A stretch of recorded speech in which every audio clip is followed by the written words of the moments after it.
On June 27, 2018, an Irishman was wandering in the streets of Shibuya. Ahead of him were two paths. In one path was a chance to get everything he ever wanted. Call me the Drift King in YouTube. And in the other was a safe path, a normal career that he spent 4 years studying for.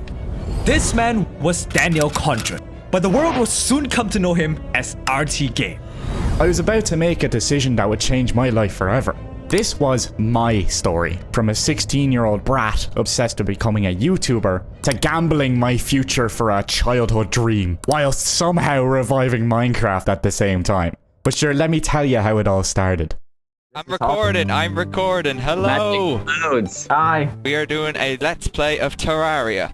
Before Minecraft, before The Sims, and before the infamous poop volcano, RTGame's journey started on August 19, 2011 with Terraria. RTGame Daniel, Stuart, and Zach played a 2D Minecraft game. Subscribe for more madness, XDXD. Like many other 16-year-olds at the time, myself included, Daniel dreamed of becoming a content creator. He loved to entertain people with the games he played, and that passion was clear from the start. It was evident by the fact that his second series was none other than Minecraft. For Daniel, YouTube wasn't just a hobby, it was more than that. It was one of his dream jobs, and there was nothing else he wanted to do more. He'd rush home from school to record a session of gameplay with his friends, opening Windows Movie Maker to edit his videos, which usually brought down to adding Kevin MacLeod royalty-free music, and upload it to YouTube on the same day. Eventually, RT's Terraria and Minecraft series ended, but he never stopped liking these games. He even made a Minecraft birthday party for his friend. RT simply moved on to other games, taking his ambitions of becoming a YouTuber with him. However, these two games would later play a crucial part in his story. We are very early on in the video right now, but you have to remember this for later. This is very important, okay? Take this information about RT playing Minecraft when he was 16 and store it to your brain memory for later. Being honest with you, I played everything when I started, like Terraria, Minecraft, competitive Pokemon, Civilization 5, Hearthstone, you know the rest. They were fun for sure, but unfortunately they never really stood out to me personally, or I never really found any success in them in the first place. However, one bleeding game in particular was significant to my YouTube career. As an aspiring YouTuber at the time, this one game was my feckin' instance of success, but it would later become the reason I almost quit doing YouTube permanently. At the time, RT was really insistent on following a daily upload schedule. With 6 Terraria videos recorded, he needed something to fill in the last day. Booting up his PC and recording gameplay by himself, RT uploaded his first TF2 video. And a fair warning for all you viewers, this video is offensively 2011. No commentary, solid color background with Arial text on screen, and text captions that disappear before you can even read it. Boom XD! Like for an ass stab. Like, what? Like this video for an ass stab. The only way this video could have been any more early 2010s is if it started with... But weirdly enough, this video ended up being his best performing video for a while, pushing him to make more videos about TF2. RT made over 200 videos with this game, with over 100 of them being made in 2012 and 2013 alone. However, by the end of the year, Daniel had to give up on his dreams for college. With YouTube not doing as well as he hoped, Daniel shifted his focus towards his English degree. Becoming a writer became his next dream job. When it comes to like making videos, like I just don't really have the energy for it. And don't get me wrong, like I'm doing things I absolutely love. Like I love college, I love helping out in society. I love that I'm going towards like a potential dream job here. And of course it is college. It does take kind of like priority over things that I do on the channel here.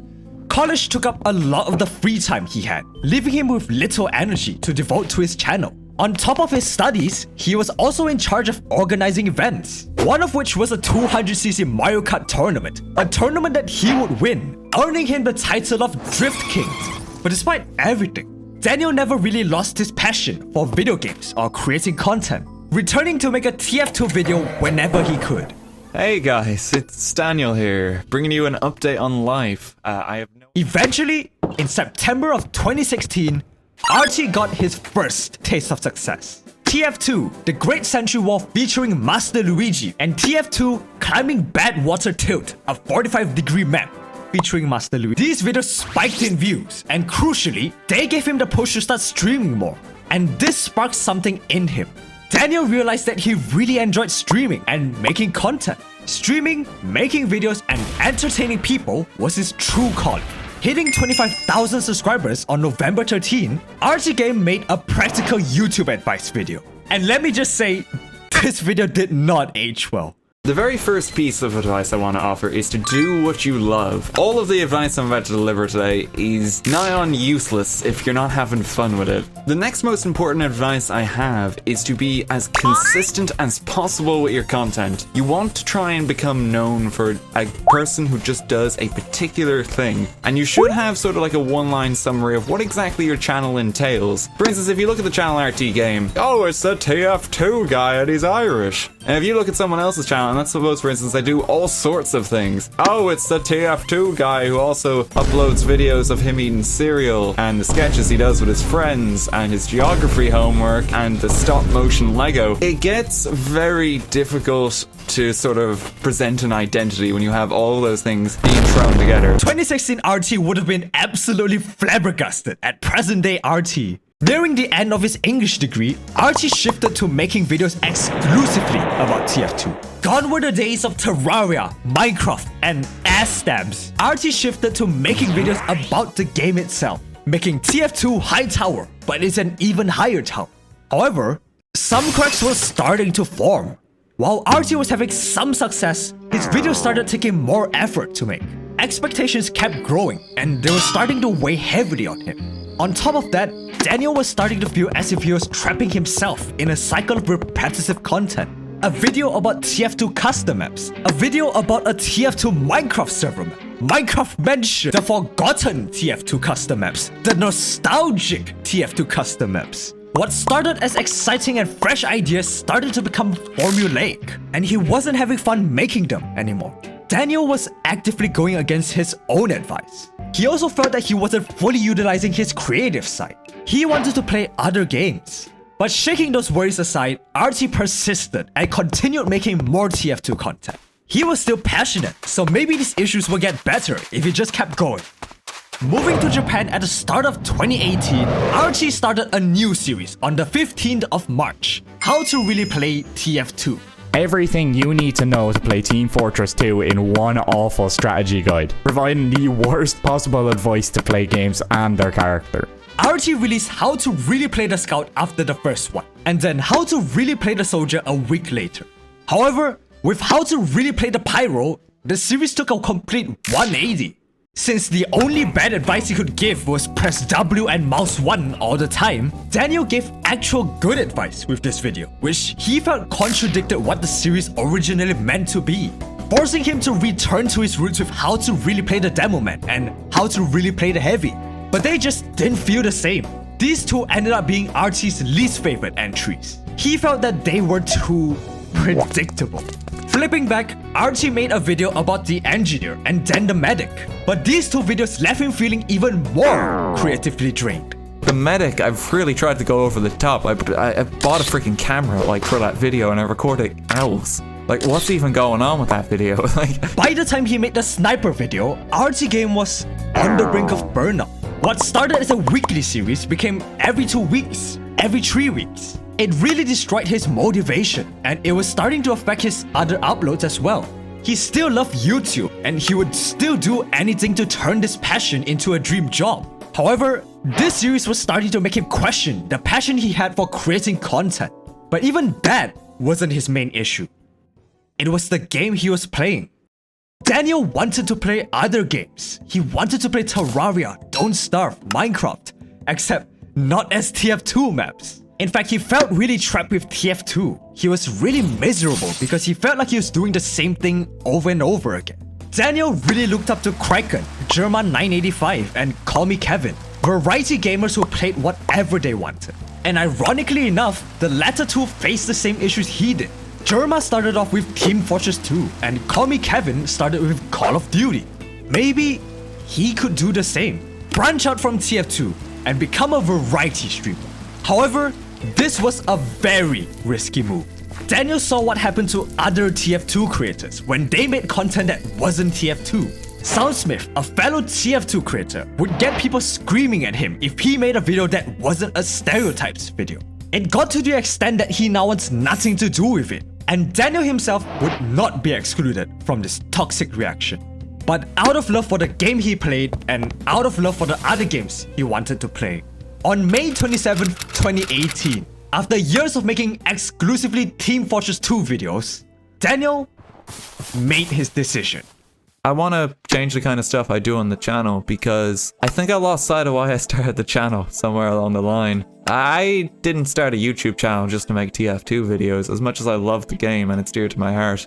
I started a channel to make videos and entertain people. And I feel the last while I have been so caught up in formats and editing and doing things a particular way and making sure like it's something people like that I haven't really been doing stuff that I want to do, like new stuff.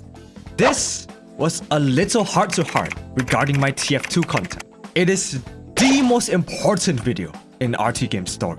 It was a massive turning point for Daniel. Since his YouTube channel was considered failing by many metrics, Daniel decided that he might as well go out doing what he loved. And that was doing variety and playing whatever game he wanted. After uploading How to Really Play the Spy and crediting Persona 5 as Persona V for some reason, RTGame started branching out, making a video on Skyrim, Don't Starve, Hitman, and Fallout. So I started making variety content from that point on. My first video to gain significant attention was because I had actually used a Fallout New Vegas reference, shout out to using a theoretical degree in physics to play Portal Bridge Constructor. This upset a lot of people, expecting me to be smarter than I am and have a actual degree in theoretical physics. Daniel was officially a variety streamer now. He could finally play the games he wanted. He could return to the games he once played, like Terraria and Minecraft. But unfortunately, people did not take it well at first. A vocal minority of TF2 players dogpiled him for betraying the game. They saw his variety content as a stab in the back. Some even went a step further, openly praying for his downfall. Some were even from people he knew personally. Don't be surprised when your new content gets less views than your TF2 content, is one of the comments that's always stood out in my mind, and there was a fair few people that said it. I still remember hundreds of people unsubscribing when I made my initial Skyrim and Don't Starve videos this time last year. I remember receiving countless hate messages and people telling me that this was a terrible idea and that I'd never amount to anything if I did this. Hell, even long before that, I remember someone I considered a friend at the time on YouTube made a full-on drama-style video about me, where they said that no one would ever want to watch my content from me. All that mattered was the game I'd play, and that person seemed to celebrate the day that my channel would die, and that my audience would leave me when the game I play someday becomes irrelevant. Unfortunately, it seemed that they were right. While his recent videos were doing decently, they weren't doing well enough. RT had tried doing variety Let's Plays before, but it failed. He tried making TF2 content exclusively, but it failed as well. And it would seem that his return to variety content would just be the third failure in a row. Uploading When Playing God in The Sims Goes Wrong on June 27, 2018, RT had given it all, and it was time to call it quits. To quote Daniel himself, Turns out, food costs money, and at a certain point in life you have to consider where it's coming from. I'd been doing YouTube since 2011 when I was 16 years old, and after 7 years of content at that point, I felt like I'd given it a good shot. I had an English teaching job lined up thanks to my friend and roommate while I was living in Japan, and it really looked like that was the direction my life and career was going. walking on the streets of Shibuya, Daniel took in the sights of the city at night. Perhaps it was time to move on. His dream job will forever be just that, a dream. It was time to wake up to reality. But just when all hope was lost,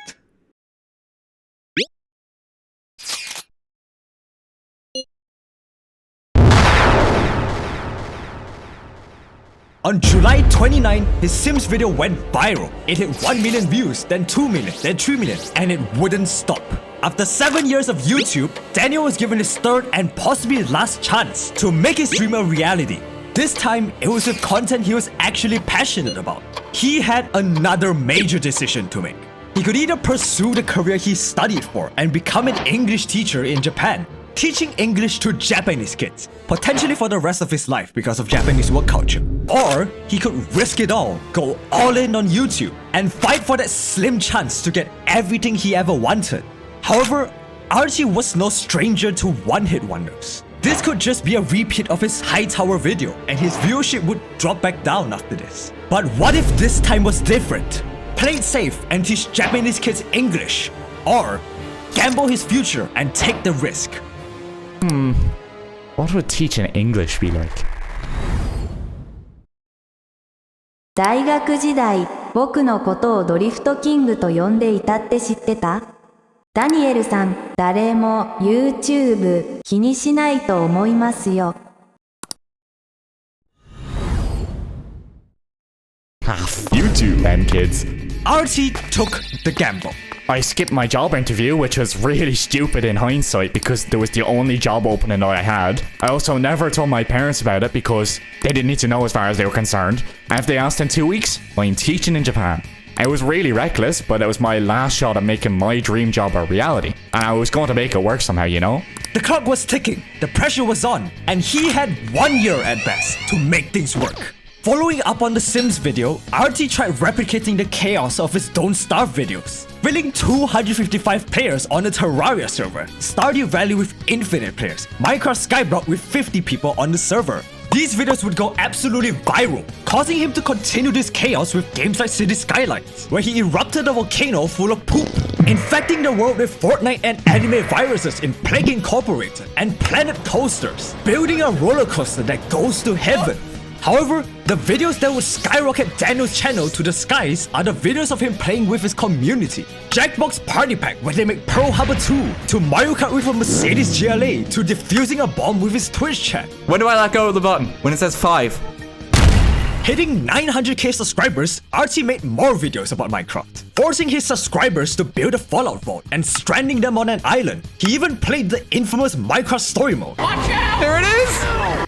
He's dead! Moving back to Ireland, with 1 million subscribers, Archie would trap 200 of them inside a bedrock cube and force another 200 of them to dig through the world, holding his subscribers at gunpoint and making them do pointless stuff, gaining him 20 million views. More City Skylines, more Hitman, more Minecraft Story Mode, Scribblenauts, Overcooked, Wii Party, Hearthstone, 2 Point Hospital, Pokemon, ending his 1 year of variety content with another classic, Plants vs Zombies. We need to get him out of this garlic. Turns out, following what you're passionate for is a good idea. Of the channel's 310 million views, 290 million of those have come in the past year alone. We've gone from 100,000 subscribers to 1.8 million. Archie was skyrocketing to the top, hitting milestone after milestone. One thing's for sure, Archie absolutely destroyed his ex-friend's comments. Drift me! In the span of 1 year, Archie gained 290 million views and 1.7 million subscribers. And if you want to know what that number looks like, we can find out if 1.6 million of you hit subscribe right now for more video essays about Minecraft. Not only that, some game companies were even sponsoring him to play the games in his brutal, chaotic ways. Clay Entertainment would sponsor him to play Don't Starve Together. Square Enix sponsored him to play Hitman 3 early. And Frontier, the developers of Planet Coaster, would sponsor him to make the worst roller coaster possible. Archie was being paid to be an absolute megalomaniac. However, the biggest indicator of Daniel's success was the people he could now make videos with. Creators that he looked up to as heroes, Call Me Kevin, Germa985, the Yoxcast crew. Archie went from watching their videos to being featured in them. There was also this other Irish YouTuber. You may have heard of him. His name is Jacksepticeye. Alright, we're getting Jacksepticeye on. Sorry to call you at like this, I'll message you at this ungodly hour. Oh no, it's early days for me. All of them were now his friends. He formed the Irishland, playing Terraria, Mario Kart, golf, Don't Starve Together. And one of the games they played was Minecraft, which brings us back to this game. It is time for us to talk about RTGame and Minecraft. Now, I know what you're thinking. Zay, you're a Minecraft channel. Terraria said for some reason. I became a YouTube member because I wanted Minecraft content. By the way, quick thank you to my YouTube members for supporting the channel. What does this sexy Irishman, who by the way only won the Drift King tournament that he organized, what does he have to do with Minecraft? Well, you see, the 16-year-old boy who played Minecraft when it came out would later return to the game 7 years later to revive it. A lot of people credit Dream, PewDiePie, and SMP Live for the revival of Minecraft, which is honestly well deserved, but I feel like not enough credit goes towards RTGame himself. I'd even go as far as to say Daniel was the first of the 4 horsemen of Minecraft's renaissance. On July 23rd, 2018, RTGame played Minecraft Skyblock with 50 players, creating a Minecraft server on August 11, 2018, and forcing his viewers to build a McDonald's restaurant with a brutal regime. I'd give context, but it makes just as much sense out of context. These did decent, but the most significant were the videos where RT trapped and forced his viewers to do pointless stuff. I trapped 100 Minecraft players underground and forced them to build a Fallout vault. I trapped 200 Minecraft players inside a cube of bedrock. I forced 200 Minecraft players to dig through the world itself. RT was having such a massive influence that people were even copying his format. People like Skeppy, Shark, and Jerome were coincidentally also forcing 200 people inside a bedrock cube with coincidentally similar thumbnails. What original content? RTGame wants to know your location. Hashtag give credit to RT. And then in 2020, Coronavirus. oh yeah, that happened. The builds then evolved from torture to outright artworks. They slowly went from I trapped to I forced, and then I asked. I gave 100 Minecraft players 1 chunk each to build anything. I gave 100 Minecraft players 1 plot each to build a shop. I gave 300 Minecraft players 1 plot each to build a city, eventually evolving to him just letting his viewers rebuild the entirety of our planet Earth. I asked 300 Minecraft players to build a new America, a new Russia, a new Canada, East Asia, Africa, New Zealand's here too, Australia, Brazil. You can't deny the impact these videos had. There were millions of people who saw these videos and were inspired to reinstall Minecraft and relive their memories. On top of that, his unique mix of challenge plus collaboration made it more than just a nostalgic return. Instead of people coming back to remember YouTube and Revenge by Captain Sparkles, it became an opportunity for new experiences and new memories with new people. He gave them a reason to stay. While it could be argued that he wasn't solely responsible for bringing players back to Minecraft, RT was undeniably the spark that set off a chain of events that led to Minecraft's revival.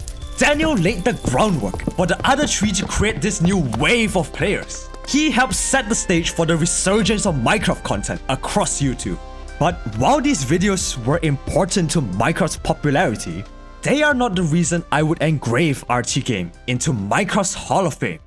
Because I would argue that the videos most important to Minecraft in general only happened this year. I haven't actually played Minecraft properly since like horses were new. And I checked when that was. It was 2013, which was 11 years ago. On the 6th of March, 2024, coming full circle, RTGame played Minecraft Survival for the first time in 10 years. Block of amethyst. Bear with me. Not that wood. Yuck. We got one. There's a door. Here we go. It deflected the arrow. There we go. YouTube is that? Oh, this is where you find it, is it? Oh, jeez. What the YouTube? What's that? What is that?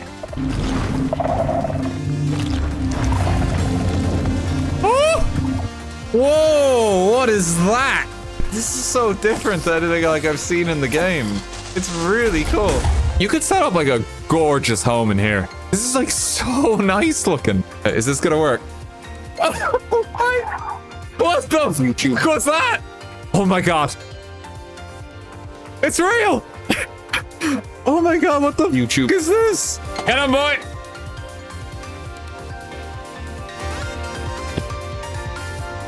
He's dead! World has been mapped. Oh god, so much work went into this. But we did it. Our adventure is over, butter. By the end of his Minecraft Let's Play, I found myself tearing up. I know it's not the manliest thing to do, but I'm not exactly the image of masculinity anyway, so f it. Watching all 6 episodes back to back, it finally hit me. I finally saw what made RT into the 3 million subscriber creator that he is today. Daniel likes to associate his success with luck and that he never faced any consequences for his reckless actions. In hindsight, it's like, yeah, that was a really stupid thing to do. Like, it was really close in terms of me actually committing to YouTube full time. And I just got very lucky because like when I started doing the variety content, it was about 2 weeks after that things really started to boom. Which does make you wonder what would have happened in an alternate reality where Dan became an English teacher. What if he stopped at any point during the last 13 years? What if he never started streaming? What if he had let all those negative comments stop him from making variety content? There are so many alternate paths, and they really make you wonder, what if? They're also really funny because we live in the only timeline where a group of Japanese kids are still waiting for their English teacher. But I believe there is more to it than that. There is more than luck as to why Daniel found success whereas others couldn't. Just like my video with Mock Swamp, I strongly believe that it wasn't a trend or a video or format that made RTGame successful. It is Daniel that made himself successful. Bear with me here. Pretend we're playing Overcooked and let me cook for a second. Let me YouTube cook. After thinking about it and struggling to write the script for this video for 1 full week because of all the voices inside my head, it all came down to one word: nostalgia. Daniel has this ability to make you have a newfound appreciation for things you've just never paid much attention to. And he has this ability to make you fall back in love with the games you've already played. Seeing RTGame play Nintendogs made me nostalgic for the days where I would come home from school and just take my dogs out for a walk. The days where me and my cousins didn't have much to worry about. That video inspired me to boot up the game and say hi to my dogs for the first time in 7 years. Too bad my DS was too old and dusty to even run the game. Also, my dogs are probably dead. Seeing Plants vs Zombies being played made me remember all the good times and bad times I've had. The pure satisfaction 12-year-old me felt beating Dr. Zombos for the first time, when present me would have been like, "Lemao, that was an easy battle." This is why RTGame stands out. This is why his Minecraft Let's Play is so unique and so crucial. In an era of Minecraft where everyone is so good at the game now, every process needs to be automated, every survival world feels like a speedrun, and every hardcore run needs to have a perfect start. My perfect start.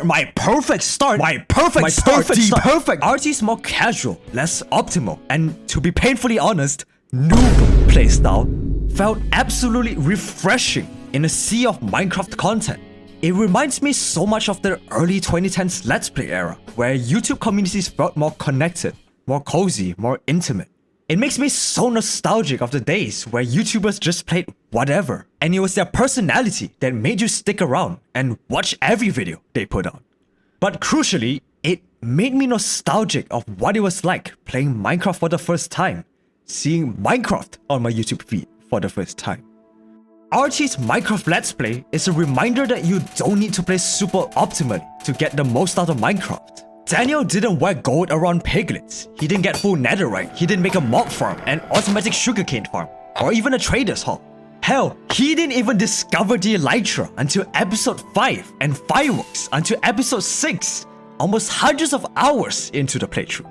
However, he still defeated the Ender Dragon, the Wither, and the Warden.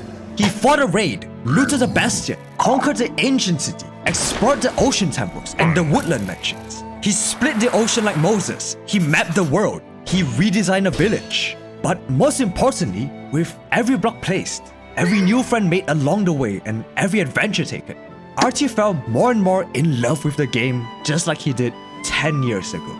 And honestly, so did I.